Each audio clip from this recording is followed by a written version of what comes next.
Okay, our second speaker for the afternoon session is Associate Professor Hao-Wen Sim. Hao-Wen's a medical oncologist at the Kinghorn Cancer Centre and St Vincent's Hospital. He's going to talk to us today about emerging potentials for novel treatments in tumour relapse. Thank you. Thank you, Marina. So I've been tasked with talking about sort of emerging potential treatments at the time of relapse. And this builds on all those discussions this morning. It's a multidisciplinary discussion at the time of relapse, whether you look at repeat surgery, re-irradiation, or other chemotherapy. But at some point, you might be looking at options beyond this. What's in the sort of clinical trial scope in terms of upcoming treatments? And so in this brief period, I was going to focus on these sort of 5 aspects that I thought were promising and exciting. The concept of precision medicine, trying to give the right drug to the right person.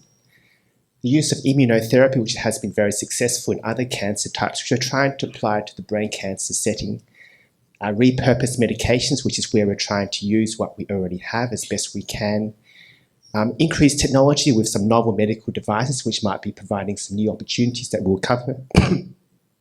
And clinical trial designs. We're trying to develop more efficient trials to improve that pace of development from drugs being in the preclinical space to trials and eventually into actual clinical practice. So starting with precision medicine, the concept here is that at the moment we tend to rely on very broad-acting chemotherapy. They work by targeting cells that are dividing rapidly, preferentially cancer cells. But can we find something unique about this particular tumour? Some kind of molecular alteration that we can target more specifically. If that's the case, maybe we can get better outcomes. Also, perhaps we can get less side effects because the drug is specifically targeting one particular growth pathway. That's the ideal setting. And I guess there has been successes, particularly in a range of other cancers. Great examples include HER2-positive breast cancer with Herceptin. Certain types of lung cancer have some key targets where we can knock them down and greatly improve outcomes. BRAF mutant melanoma, there's also some very effective drugs to abrogate that disease. Also at the bottom, you can see that improvement in technology in terms of us being able to sequence and try to find these specific alterations. When the whole genome project was done, it took over a decade to map the first genome. We now have technology that can do all of that in a much shorter time frame at much less cost. So I think technology is helping us now apply this into the clinical setting. What about specifically in brain cancers? This is data presented last year at the ESMO Congress, a European meeting, where they had here 159 patients with primary brain tumours. And just mapping out their results when they did this sort of molecular profiling of these tumours, what did they find? They've been categorized here into sort of what they call ASCAT categories. Basically, how actionable are these mutations? And ideally, what you'd like to see is a large proportion of ASCAT1 mutations where there's high quality data that you can do something about these alterations. So ASCAT1 on the far right is ready for routine use. And only a small proportion, about 2.5%, have something that we think is highly actionable at this point. The 2 key ones, which I'll talk about more soon, is BRAF V600E mutations and NTRK fusions. They are very rare, but if they're present, we now have drugs that can target these specifically. And just to highlight in ASCAT2, these IDH mutations, which are quite common in the lower grade gliomas, that potentially there are some drugs coming up in the pipeline that may be able to target this pathway. Just to cover those specific mutations, this is for the BRAF V600E mutation. This is data from an important clinical trial called the RAW study.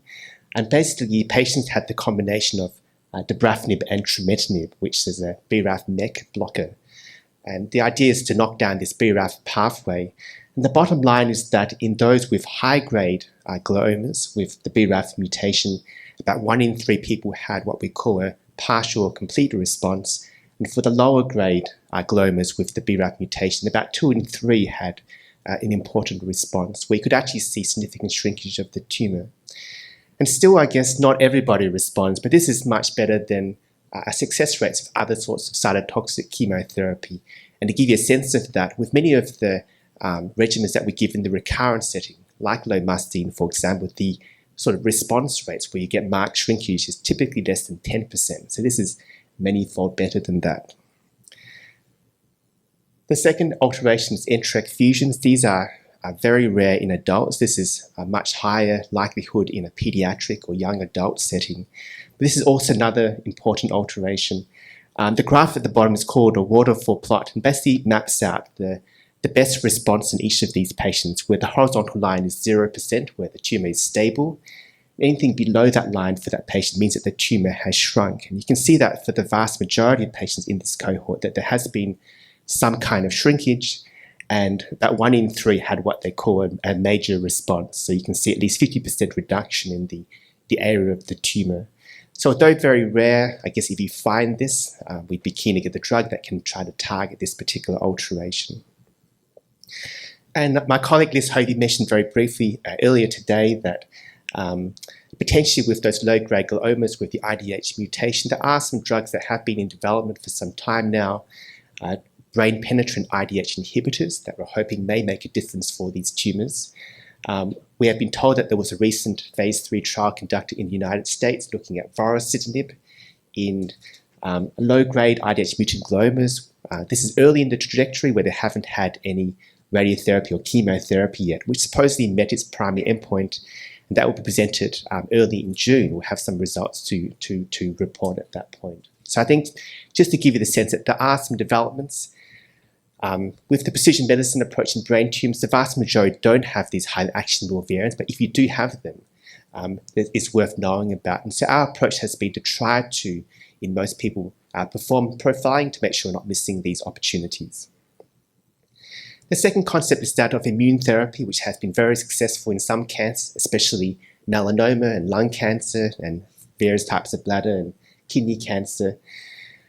The idea here is that instead of attacking the cancer directly, say with chemotherapy, let's harness the immune system. Let's get the immune system to recognize the cancer and attack the cancer for us. And the immune system is the dynamic system, so hopefully resistance doesn't develop as easily. The immune system can kind of dynamically try to attack the cancer.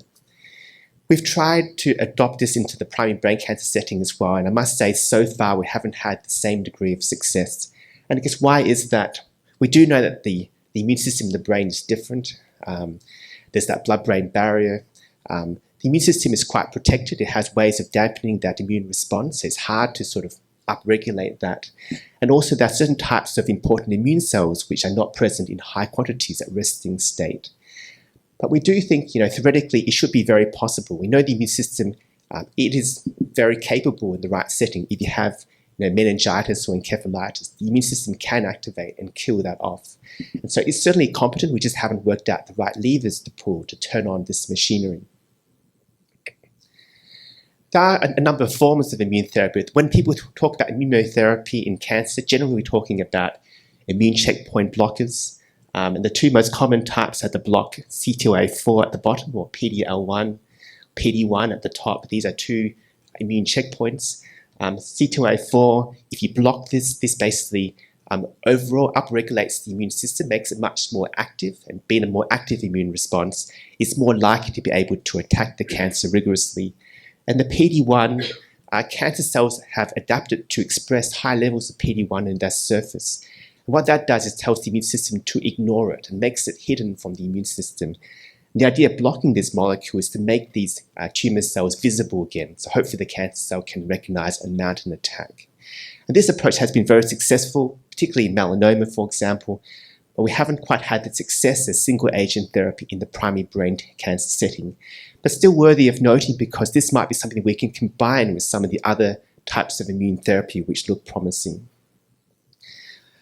We have sort of next generation immune therapies emerging. You're probably quite aware of the idea of vaccines and this concept now of cancer vaccines. And there's different forms of this. The first is what we call peptide vaccines, where we basically inject into the body something very specific to the brain cancer cell, something like EGFR V3.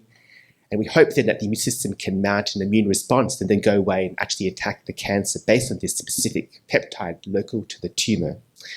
The first example of this was rindopepimut. I don't know if you noticed before, Liz Hovey did mention that unfortunately, despite a lot of research into this particular vaccine, after a big phase 3 trial, didn't show enough benefit to really continue its development. But there are newer generations of this. We're learning from those failures and developing more novel vaccines targeting different parts of the tumour with different adjuvants. And the bottom 3 are examples that are in development at the moment, and we should see more results as that goes along.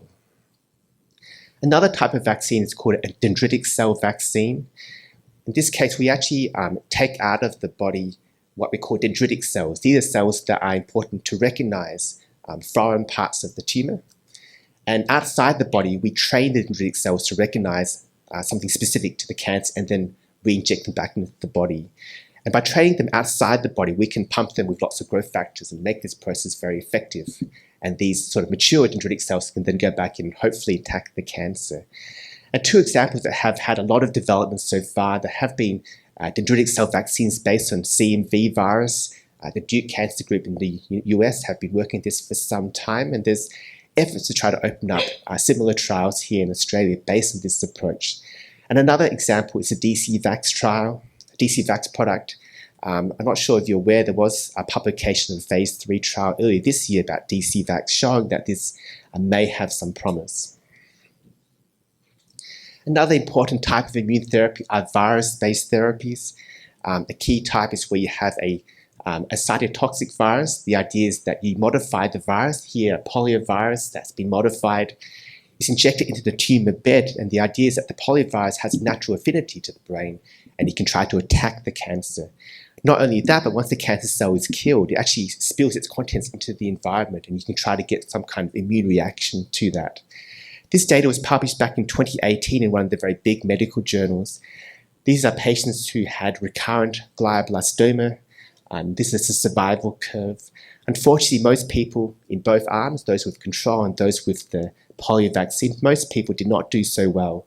But you can see that there's this plateau where even at 5 years with the poliovirus, it seemed that about 20%, so 1 in 5 people had a significant benefit from this. And this is much better than historical rates where long-term survival are about typically less than 5% with recurrent glioblastoma. So still not good in general, but a much better picture than usual. And recently, a similar approach with a modified herpes virus from a Japanese group, G47 Delta. And again, their results kind of recapitulate that. This is very small numbers of patients, but again, this concept that maybe a small number of people may benefit from this approach. And this has been interesting enough to the Japanese medical system that they've actually got sort of provisional approval at the moment. So if you're in Japan, you can actually access this at the moment while they're studying this. Viruses also have other potential uses rather than just being sort of cytotoxic. They can actually be used as sort of gene therapy where you use the viruses to try to modify the cancer. So lots of interesting technological developments in this space. The fourth tenet is what we call cell-based immune therapy. You may have heard of CAR T cells.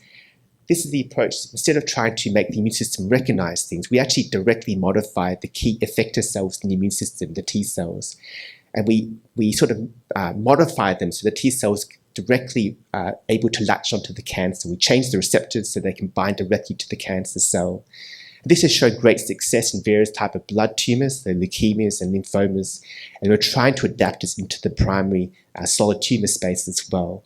There's a similar technology called BiTE cells, which is on the right. So instead of the whole T cell, we have a linker molecule that, again, tries to bridges and brings together those tumour cells and the T cells so the T cell can enact its killing function. So this is, again, an important technology that's in development. Moving away to the sort of third tenet, the idea of repurposed medications. If you read on the internet, you'll see lots of, data out there about, reusing medications that are already widely available that perhaps may have some brain-modifying properties. Things like metabolic agents, anti-diabetic drugs, various antimicrobials, antidepressants that we know get into the brain, and do they have some effect? And I guess so far we don't really have good, robust data, but we're finally starting to have some trials that might be able to clarify this. There's one particular trial in Europe called the CAST-9v3 trial. In this setting, they gave patients low-dose metronomic temozolomide in combination with these 9 repurposed medications all together. I guess they were able to show in general terms that this is a safe cocktail to give at this dose, but trying to define the specific benefit is something that we're still waiting to see those results. And I guess on a similar vein, this whole concept of CBD and derivatives, we know theoretically that there may be a basis for this to have brain-modifying properties, but trying to get sort of robust study data to really clarify that effect, really trying to see more of that, but hopefully with more concerted, systematic studies, we may be able to have some data to guide our treatment recommendations. Medical devices, technology is improving very quickly across all aspects of medicine, and hopefully we can apply this into the primary brain cancer setting. One of the key barriers to success in the brain is the blood-brain barrier. For example, many drugs would be effective in the lab, but if they can't get into the brain tumor, they're not particularly useful in a patient. One promise is the use of a focused ultrasound device. The concept here is that you inject into the bloodstream these small micro bubbles that are temporary, and then over the region of the tumor, you focus that region with ultrasound waves, and these microbubbles vibrate rigorously in that field, and specifically they will help to disrupt the blood-brain barrier in that region. And this is a temporary effect lasting about 24 hours. And the idea then is you can then give drugs and they should be able to leak into the tumor in this region where you've disrupted that blood-brain barrier. And the key groups have been a Canadian group and a South Korean group, which have shown kind of feasibility of this approach. It appears to be safe. They've been able to demonstrate on imaging that you can see that breakdown of the blood-brain barrier and see it restore itself after about 24 hours. So this is not prime time, but this is interesting and it's in active development at this point. Another device, which is not really sort of systemic therapy, this is laser interstitial therapy, another application of technology, sort of a non-invasive form of debulking a tumor, perhaps in a very deep-seated tumor where a conventional neurosurgical approach might be more difficult. So you can see that we're trying to latch onto technology to try to improve our options as well. And the final thing to discuss today was sort of clinical trial designs. We're trying to be more clever. We know that brain cancer is relatively rare compared to some other cancer types who don't have huge pools of patients. And we want to make the most out of the people who enter our trials. We want to be able to fast-track drug development where we can test drugs, get them from preclinical phase into clinical practice as quickly as possible. And one example is to use what we call platform trials, where instead of testing one drug in one trial, one at a time, to try to test multiple drugs all at once. And one example of a trial that's coming up soon in Australia will be the LUMOS-2 trial. This is a platform that's been developed here by one of our collaborators, Dr. Hui Gan in Melbourne. This is for people with recurrent low-grade gliomas with the IDH mutation, and the idea here would be to offer a platform of potentially interesting drugs as part of a single trial. And you're probably aware of a similar concept with GBM Agile, which has been in development for some time. It's open in the United States, but hopefully with a lot of efforts, particularly with Cure Brain Cancer Foundation recently, this would be an opportunity for people with recurrent glioblastoma as well. There are some other concepts of clinical trials, the idea of using the data that we have, so the big data era. We have lots of data from recent contemporary trials and clinical trial registries. Can we optimally use this and combine this with clinical trials so that instead of having to use conventional designs where, say, half of people go onto placebo, half go onto experimental drug, maybe we can supplement some of the placebos with existing contemporary data so that maybe only half of those need to be gone to controls and more can go into the experimental arm of interest. And also some recent ideas about perioperative trial designs where you give a drug for a short period and then you do an operation, where we can then actually analyze the tissue that has been taken out and see that the drug actually made it into the brain cancer. And also see that in terms of mechanism of action, that it did what it was meant to do in terms of blocking those key pathways. So really try to maximize the knowledge we get from each individual trial that we do. And so these are kind of not quite there in clinical practice, but I think to give you the idea that there is a promise and hope on the horizon, that we are starting to make some inroads with precision medicine. Immune therapy has been very successful elsewhere, but we have a whole generation of new immune therapies that will hopefully make some fruition soon. Repurposed medications, hopefully we'll have more robust studies that can define how useful they are, more specifically, using our technology of medical devices and more efficient designs to fast-track that drug development process. And that's what I have to cover today. Thank you very much.